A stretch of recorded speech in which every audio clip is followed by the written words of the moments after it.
अभी बिहार में चुनाव है और वहाँ पे एक बहुत ही ज्वलंत मुद्दा भी चल रहा है, पलायन एंड बेरोजगार का, जो कि बिहार में इंडस्ट्रियलाइजेशन बहुत कम है। लेकिन मैं आप लोगों का ध्यान एक तरफ खींचना चाहूँगा कि हमारे पास जो इंडस्ट्री पहले थे वो बंद क्यों हो गया। उनके मूल्यांकन करने के लिए ना हम बिहारियों के लिए बहुत ज़रूरी है। हमें ये जानना पड़ेगा कि वो इंडस्ट्री जो थी वो बंद क्यों होंगी।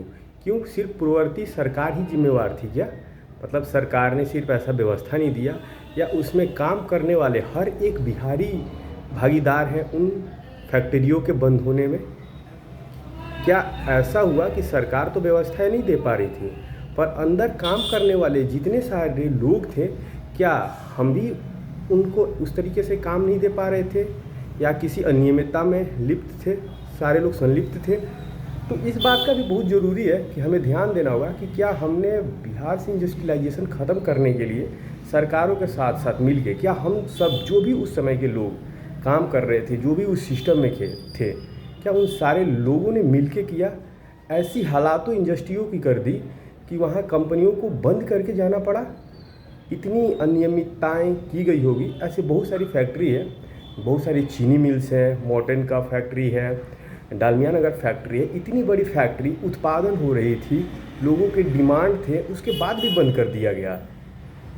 तो क्या डालमिया ने क्या सोच के उस फैक्ट्री को बंद किया होगा?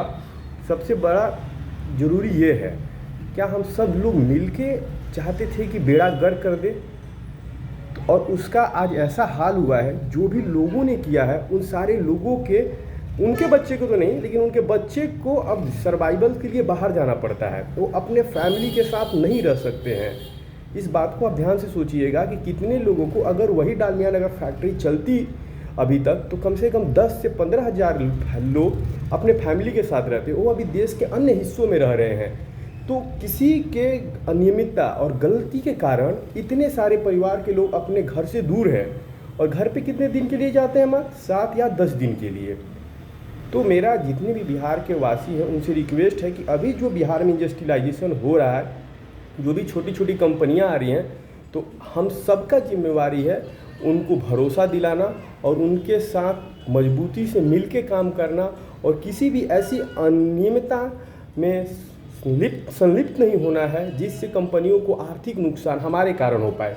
ये सिर्फ बिहार के लिए नहीं, हमारी गरिमा की भी बात है कि हमारे ऐसे किसी भी कार्य से ये सारी चीज़ें हो गई जो नहीं होनी चाहिए थी, और वो जनरेशन ख़त्म हो गया है। और अब मैं नए जनरेशन से बोलूँगा कि आप इन सारी चीज़ों का ध्यान रखिए कि हमें वहाँ पे भाषा का मर्यादा, अपने काम के प्रति रुझान और एक दृढ़ संकल्प के साथ वहाँ पे जो भी अभी इंडस्ट्रियलाइजेशन आ रहा है उनका समर्थन करना है, उनका काम करना है।